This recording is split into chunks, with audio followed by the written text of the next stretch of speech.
استقبال کس کا؟ رسول اللہ صلی اللہ علیہ وسلم کا۔ نبی کا استقبال نبی کے جوتے کے ساتھ کیا گیا۔ لا حول ولا قوت الا باللہ۔ اس سے آگے بڑھیں، دیکھیں جھنڈیوں کے اوپر نبی صلی اللہ علیہ وسلم کے نالین کا نقش بنا دیا، چوکوں میں اس کو لٹکایا گیا۔ اسی نالین کے اندر نبی صلی اللہ علیہ وسلم کا پاک نام بھی جوتے کے اوپر لکھا گیا۔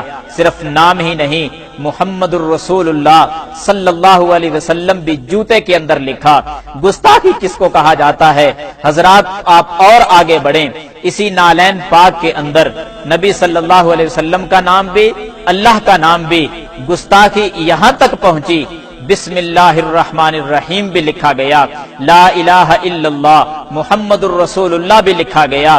گستاخی اس حد تک بھی پہنچی، نالین کے اندر نبی کے جوتا مبارک کے نقش کے اندر اللہم صلی علی سیدنا محمد وعلی آل سیدنا محمد صلی اللہ علیہ وسلم یہ درود بھی لکھا گیا۔ اور گستاخ کس کو کہا گیا؟ جو جشن نہیں مناتے۔ انصاف کے ترازو میں رکھ کر میری باتوں کو ذرا تول کر وزن کیجئے اور اپنے دل سے فیصلہ لیجئے کہ گستاخ کون ہے۔ حضرات آپ تھوڑا سا اور آگے بڑھیں، حق اللہ کا لفظ بھی اسی نالین کے اندر لکھا گیا۔ گستاخی اس حد تک پہنچی کہ خوشی مناتے مناتے اپنے حواس بھی کھو بیٹھے، گاڑی پر بینر لگائے گئے جس پر الصلاۃ والسلام علیک یا رسول اللہ صلی اللہ علیہ وسلم کا لفظ لکھا گیا۔ جوتے پہن کر اوپر چڑھ گئے اور اسی الفاظ کو رسول اللہ صلی اللہ علیہ وسلم جیسے پاک الفاظ کو اپنے پاؤں کے نیچے روند ڈالا۔ لا حول ولا قوت الا باللہ۔ گستاخی کس کو کہا جاتا ہے؟ حضرات اگر آپ تھوڑا سا اور آگے بڑھیں، گستاخی اس حد تک بھی پہنچی ہے کہ سینمے کے آگے بینرز لگا دیے گئے، اشتہار اس خوشی میں اوپر لکھا گیا جشن عید میلاد النبی صلی اللہ علیہ وسلم کی خوشی میں آج 4 شو ہوں گے۔ لا حول ولا قوت الا باللہ۔ کیک بنائے گئے، نام محمد لکھا گیا، لفظ اللہ لکھا گیا، پھر بڑی بڑی چھری اور چاقوؤں کے ساتھ اس لفظ اللہ کو کاٹ دیا گیا۔ پوچھنا چاہتا ہوں کہ لفظ محمد صلی اللہ علیہ وسلم کو کاٹ کر خود ہی کھایا گیا اور گستاخی کا دھبا کسی اور پہ لگایا گیا۔ حضرات اگر آپ تھوڑا سا اور آگے بڑھیں تو نبی صلی اللہ علیہ وسلم کی گستاخی اس انداز میں بھی کی گئی کہ نبی کا نام لے کر خوشی یوں منائی گئی کہ لوگ ڈانس کرتے ہوئے نظر آئے۔ مرد حضرات گلیوں میں ناچتے ہوئے نظر آ رہے ہیں، کس لیے کہ نبی کا جشن منایا جا رہا ہے۔ نبی کے نام پر بے حیائی کو فروغ کیسے دیا جاتا ہے؟ لڑکیاں ناچنے لگیں۔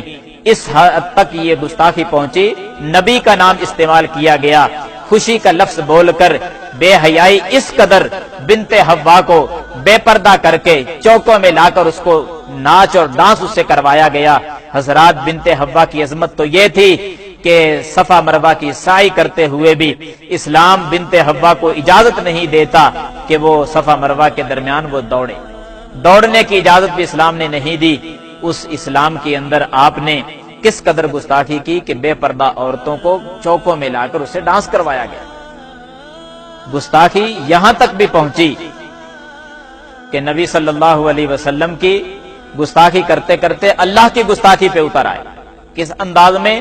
دیکھیں، بیت اللہ نقلی بیت اللہ بنایا گیا، نقلی بیت اللہ بنا کر اور جتنے بھی اولیاء کے دربار ہیں، مزار ہیں، ان کے دربار بنائے گئے اور پھر ایک ریل کی شکل دے کر بیت اللہ جو نقلی بنایا تھا اس کے ارد گرد تمام اولیاء کے مزار بنا کر ان کو گھمایا گیا۔ یہاں تک بینر لگا دیے گئے کہ سوائے ابلیس کے سبھی خوشیاں منا رہے ہیں۔ حضرات یہ جملہ کہہ کر نہ تم نے سیدنا ابوبکر صدیق کو چھوڑا، نہ پیارے فاروق کو چھوڑا، نہ عثمان کو چھوڑا، نہ علی کو چھوڑا، نہ تمام صحابہ کو چھوڑا، نہ ائمہ دین کو چھوڑا، ہر کسی کو تم نے ابلیس اور شیطان کہہ دیا ہے۔ گستاخ پھر بھی وہ ٹھہرے جو جشن نہیں مناتے۔ فیصلہ تم نے کرنا ہوگا، انصاف کے ترازو میں رہ کر ذرا وزن کیجئے اور اپنے دل سے حق کا فیصلہ لیجئے کہ گستاخ کون ہے۔ اللہ تعالی ہم سب کا حامی و ناصر ہو۔ باقی دعوانا الحمدللہ رب العالمین۔ رب اشرح لي صدري ويسر لي أمري واحلل عقدة من لساني يفقه قولي رب اشرح لي صدري ويسر لي أمري واحلل عقدة